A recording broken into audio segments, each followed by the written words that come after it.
Namaste everyone, this is Dr. Ayesha Butalia. Today the topic of our lecture in machine learning and data mining is deep reinforcement learning. In our previous lecture, we had discussed about reinforcement learning, the concept-based model, context-based model. Depending upon that, what would be our classification, clustering, and the decision attributes. So basically, reinforcement learning is a part of the deep learning method that helps you to maximize some portion of the cumulative reward. This is a very good site. I recommend. It is pathmind/wiki/deep reinforcement learning. The entire link is given in the description box. You can go and check. Deep reinforcement learning combines artificial neural networks with a reinforcement learning architecture that enables software-defined agents to earn the best possible in virtual environment in order to attain their goals. So basically, reinforcement learning is the third learning paradigm of machine learning, that is through experience based. The other two paradigms are supervised learning, where you have seen data, unsupervised learning, where you have unseen data, you try to design the algorithm, whereas the reinforcement learning is a learning through our experience, and it is more of a goal-oriented approach.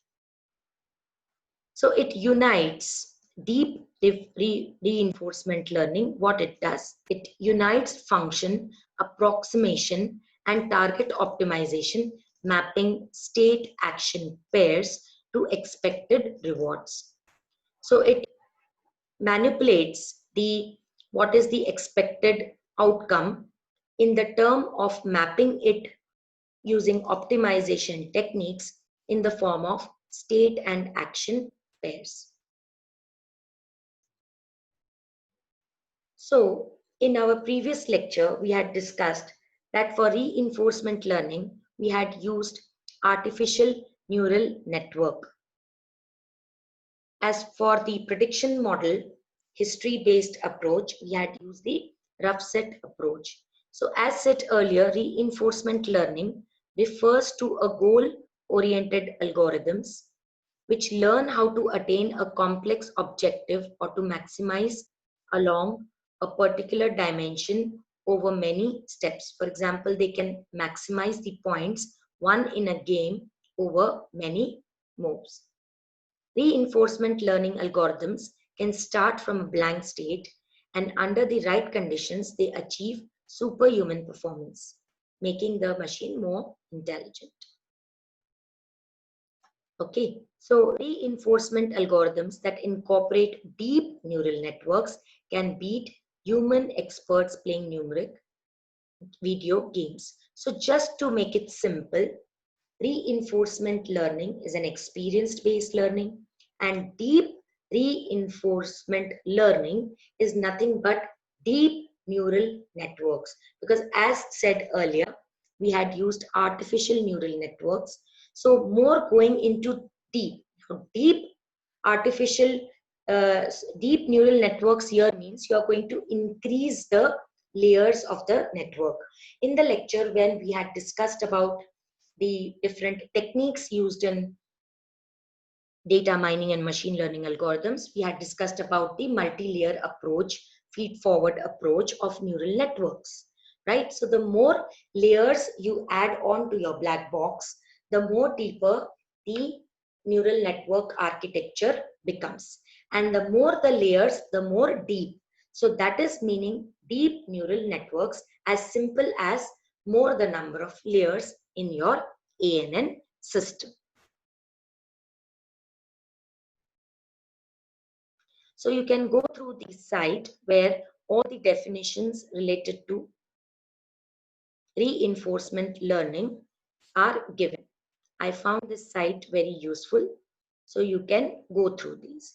These are the various things which we had discussed in our previous lecture using a simple diagram. So just going through that lecture, if you remember, this was the diagram we had discussed. So experience reinforcement learning using ANN.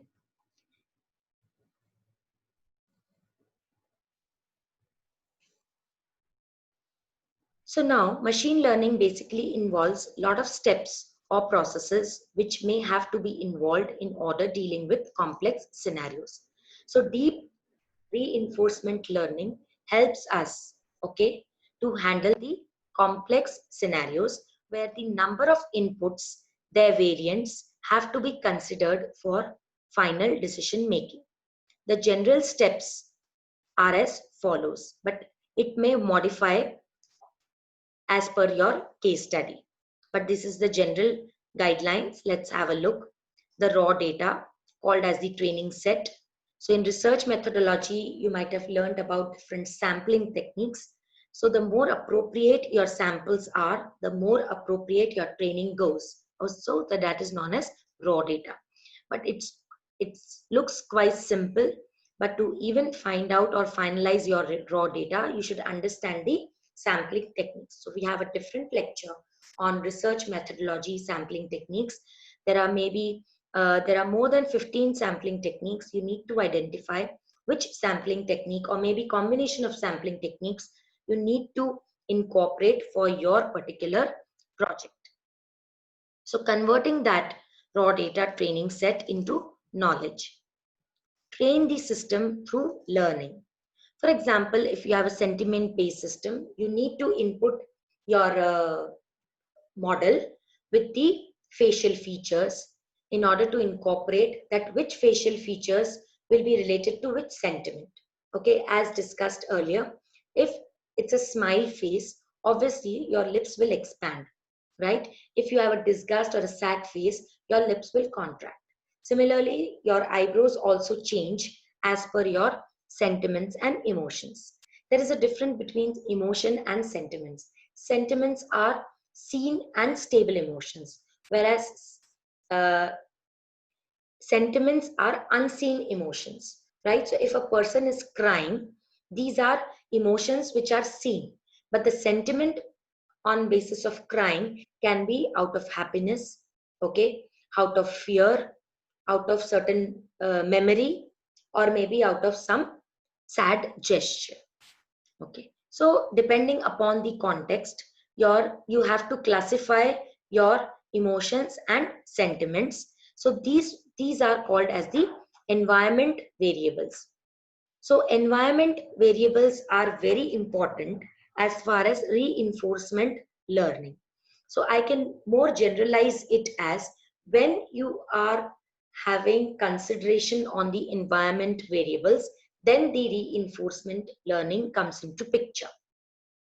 When the reinforcement learning is static, okay, as said on the emotion based attributes, then it may be a normal reinforcement learning. But when it goes to on the dynamic part, as discussed, the cry sentiment can based on the context, depending upon whether it's a memory or whether it's a sad or whether it's a happiness emotion, it becomes dynamic. Okay, then the learning system behavior will change, and that is called as the deep reinforcement learning. So I'll again repeat, reinforcement learning is the learning based on the environmental attributes as well as on the experience. If it is based on the static environmental attributes, for example, say emotions, then it is a normal reinforcement learning. But as soon as it becomes a dynamic change behavioral system, for example, our sentiments, then it becomes the deep reinforcement learning. So identifying patterns from the empirical data and examples can also one of these steps as discussed over here. right? This is our prediction model. Next, guidelines can be, after the classification and clustering performed on the patterns, decision-making process has to be taken depending upon the situation. Appropriate algorithm is implemented. So for example, it's more of a predictive model. You can use the data mining algorithms. If it is more of a descriptive model and machine learning approach, then you use the descriptive algorithms or maybe clustering algorithms. And then based on the decision derived, some action can be taken. For example, if it's a sentiment, what action needs to be taken? If it's an emotion, what action needs to be taken? So these action give rewards, maybe positive or negative. So sometimes there can be a surprise type of emotion. So surprise can be lead to a negative emotion, sentiment, or a positive sentiment. Also, you are surprised looking at your very old friends, that's a positive sentiment. If you are surprised looking at some accident or some news of the death, then it's a negative sentiment. So it all depends upon the inputs given by the environment without giving the explanation. So this technique probably is called as the reinforcement learning. So the decision process and action taken also multi-purpose perspective in nature. So that means when you combine context-based learning, your reinforcement learning becomes a multi-perspective. So coming from the supervised learning, unsupervised learning, then through reinforcement learning, then through deep in reinforcement learning with the what you can say experience as well as the environmental attributes, and then incorporating context-based learning as seen here, right? So your network becomes the multi-perspective learning. So obviously, if you incorporate a multi-perspective system, your output is more going to be accurate. Because see, this is a soft computing application, so you need to go towards the accuracy. So by combining different perspectives, a multi-parameter optimization strategy can be used to give a better results, and that is nothing but the moment we say optimization incorporating in our learning system, it becomes a deep reinforcement learning. Now look at this example. This is the algorithms based on the rough set theory for feature selection. Feature selection means we are trying to use the best attributes and try to reduce the dispensable attributes. So here you can see, as seen earlier, for the predictive model, we had used the rough set theory. So here the rough sets are used. Exhaustive approach, since it's a predictive model. Then we calculation of the redux. It's a particular mathematics to calculate the feature reduction. So you can go through our rough set technique YouTube video. Then you will come to know what is redux. And if you incorporate the exhaustive approach, then this algorithm is used. Again, we have a paper on this. And if you use the heuristic approach, then you have to use the entropy based. Same approach, but entropy feature has to be added. But this diagram will be more clear to you after you understand the rough set theory. So you can ignore it right now. Since we have discussed about the neural networks, so here this is the algorithms based on the neural networks for seen and unseen data. So if it is a seen data, then supervised learning. If it's an unseen data, it's an unsupervised learning. So the moment you use ANN for supervised learning, you can use the super vector machine algorithm. Okay. And if you're using the unsupervised learning or the unseen data, you can use the self-organized map. This is the data structure which you can incorporate. Now, you have ANN with feed forward and without the feed forward. So if you are using the feed forward, then you have to incorporate also the back propagation algorithm. Of course, there are separate papers and YouTube videos on these topics. So summarizing here, that if ANN used for supervised learning, you can use these two algorithms to be specific for feed forward. And if you are using the unseen data and unsupervised learning, then you can use this algorithm. Going into more detail for logic reasoning, right? We had seen the context-based learning. So for context-based learning approach in our model, okay, we had the reasoning approach as well along with the examples. So coming to the reasoning algorithms used, if you use the context-based learning here with combination of logical reasoning, then you can use the predictive calculus algorithm, the proposition logic and calculus algorithms. Of course, you have to go into detail. Okay, there are separate papers on this. Just we are highlighting that which type of algorithms can be used. If you are using only context-based approach, then you can use the Bayesian theory, and you can also use the Markov model process. Of course, the Markov model process is a supervised learning, but if you combine the semi-supervised learning, you can modify the Markov model also in terms of semi-Markov decision process. So this is nothing but a semi-supervised learning approach using context-based model learning in order to incorporate deep reinforcement learning. So I hope the concept of the predictive model, supervised learning, the reinforcement model using experience based, okay, the descriptive model using examples, incorporating the concept development and the concept based learning, including your logic based learning, okay, and depending upon the approach, which type of algorithms you feed in, you get the appropriate, approximate and accurate results. So this is all the inputs which you need to incorporate in a machine learning framework and architecture.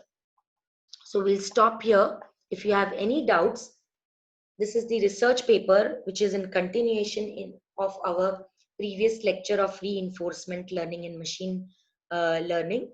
Okay, the link is given in the description box. If you have any doubts, please let me know, email me or write me on the group. Thank you once again.